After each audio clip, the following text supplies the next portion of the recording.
আসসালামু আলাইকুম, কেমন আছে সবাই? তো চলে এলাম তোমাদের কাছে আর এক নতুন রেসিপি নিয়ে। আজকে আমি তোমাদের গরুর মাংস রান্না করে দেখাবো। সামনেই ঈদ উপলক্ষে তোমাদের সঙ্গে গরুর মাংসের রেসিপি শেয়ার করছি। তো চলো বেশি কথা না বলে রান্না শুরু করা যাক। তো এইখানে পাতিলে আমি মাংস নিয়ে নিয়েছি, মাংসে পেঁয়াজ ও মরিচ দিয়ে নিয়েছি।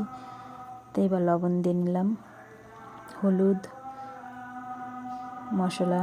আমাদের একটাই মশলা বাড়িতে বানানো হয়, একটা মশলাতেই সব দেওয়া থাকে। তো এখানে আদা রসুনের পেস্ট,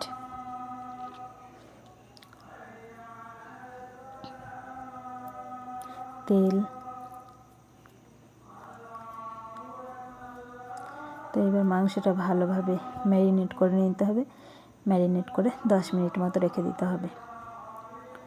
তো দেখো, তাই তো আমার ম্যারিনেট করা হয়ে গেল। এবার মাংসটা আমি 10 মিনিটে রেখে দেব। অল্প জল দিয়ে নিলাম, আর এইখানে গ্যাসে মাংস দিয়ে দিয়েছি। তাই তো আমার মাংসটা হচ্ছে রান্না।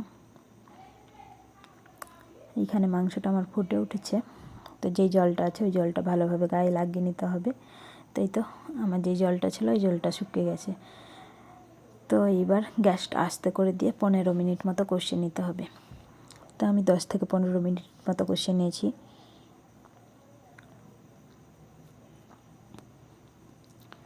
এই তো আমার কষানো কমপ্লিট।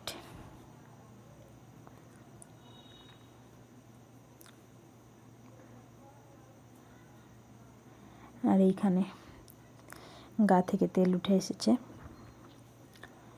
আর এইখানে যদি কারো মাংস সিদ্ধ হয়ে যায় তাহলে জল দেবার দরকার নাই। যতটা ঝোল পরিমাণ, তোমাদের যতটা পরিমাণ ঝোল রাখবা ততটাই জল দেবা। আর যদি কারো মাংস সিদ্ধ না হয় তাহলে একটু জল লাগিয়ে দিবা।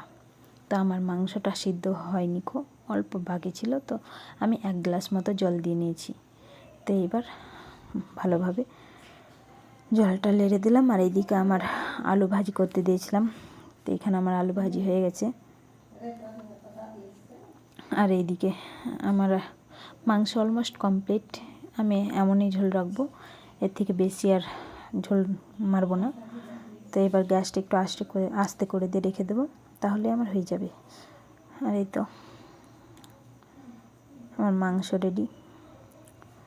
তো ভালো লাগলে চ্যানেলটা লাইক ও সাবস্ক্রাইব করে যাও। আসছি আরেক নতুন রেসিপি নিয়ে।